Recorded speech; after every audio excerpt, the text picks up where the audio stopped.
Hi guys, my name is Camille, and I'm I'm gonna be recording a few videos regarding manhood, and as the title says, it's gonna be a series about why it's important for us to talk about it and bring this whole thing back.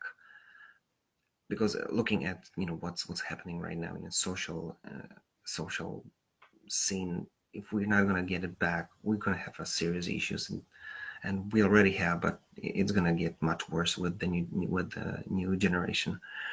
So I I think I've got some to bring something to the table, but I want to tell my backstory so you would know why do I think that I have something, and you'll be able to kind of understand why and what is it, and why would I even say that I've got something to say. So I'm a product of early 80s, and I was born in 1981 in Poland.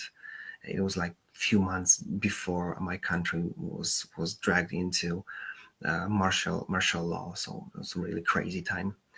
And I was born in family with older brother 2 years and younger sister 2 years, so I'm a middle child.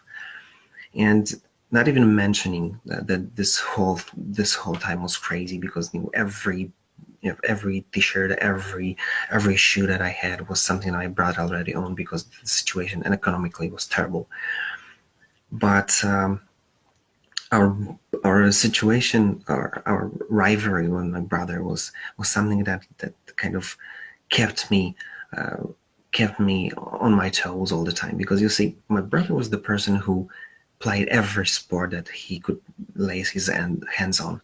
He played soccer, basketball, he ride bikes, swimming, and he was really great at everything. Until today, he's great in every sport. And interestingly enough, it kind of caused that, eyes was on him. He was like a bad boy kind of guy, and it drew attention, especially of ladies. And I remember, seeing that, he kind of kept me understanding that, my place in all of this. That he was beating me all my childhood, but I found my way to get back on him. So I think we're even. But I remember, to all that time, I kind of thought, who am I? What do I have? What is the thing that I should see my value in if he's better in everything? And I remember that it was something that I couldn't handle. And one thing that happened that changed all of this and flipped my whole world upside down was the moment when I was able to talk with one of his classmates, and her younger sister was classmate of mine, so we knew each other. So uh, somehow we spent some time talking to each other, and I remember we had a great time. And after a few minutes, she said, your brother is the cool one, but you're the smart one. And I said, wait, what? I couldn't believe that, that she saw this value in me. And I said, how is that possible? That he's the guy. He's the everybody's looking at him, and she's saying that I'm the smart one.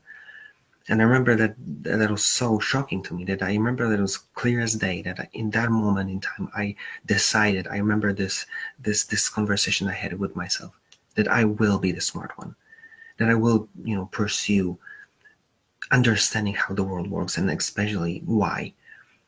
And interestingly enough, soon enough, I moved out of my parents' house, and I moved to the other town, because I wanted to start a school that was not there in the small town that we were living as a family.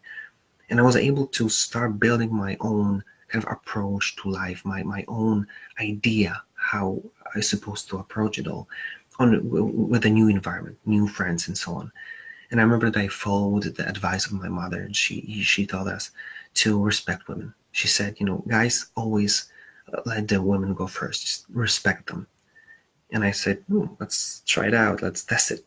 What does it mean? What would be the impact? And I remember every time that I was this gentleman, I saw the smiles, and I saw that women seen and liked that I respected them. So I kind of followed this whole thing, and I learned how to talk to them in their language. I learned how to listen. I learned how to be with them and them feel comfortable and safe in my presence.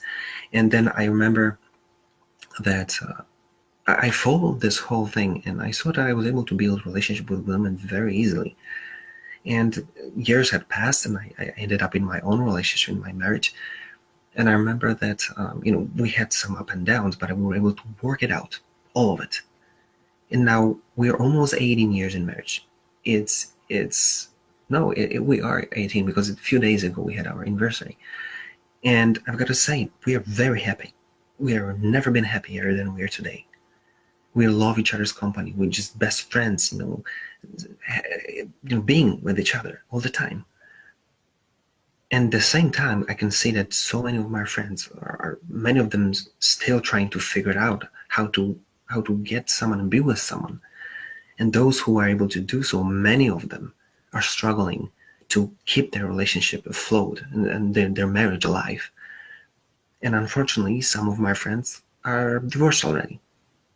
And I've seen when it happened, and that was horrible to watch, because you cannot say anything when it all falls apart. It's like, what what what what thing can you tell this kind of guy when after 5 6 months of trying everything, it all falls apart?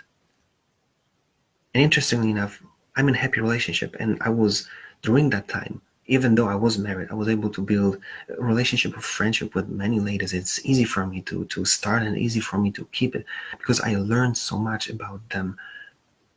And and my friends are still having issues with this. So I thought, to figure out what I've learned for all that time, to able to help you guys to figure out what the hell is going on. And interestingly enough, the first thing that I kind of seen, in my brother from so many years ago, that it's easy to get ladies' attention. It's like, when you're this guy, but it doesn't help you to keep it. If you want to keep it, that's where I'm coming. That's where the knowledge of how to talk and how to understand women comes into play.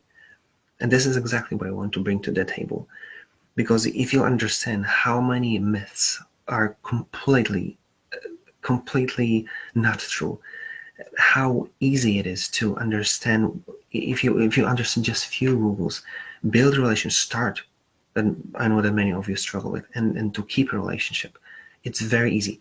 It might be complex, and it will require your attention, require your patience, but from fundamentally, it's very easy. So I wanted you to know this whole story, because I have over 30 years of experience with learning how we approach relationships, how we build them, and now over 18 years of experience in marriage. So I hope I'll be able to help you to figure it out and finally find yourself in a relationship that you're happy in, and that will exceed your expectations. Uh, You'll be able to go much farther than you ever believed it's possible. So uh, I'll be coming back to you with more of these videos later to explain some simple steps, that things that you need to understand and apply to make it all work. Thank you, and see you then.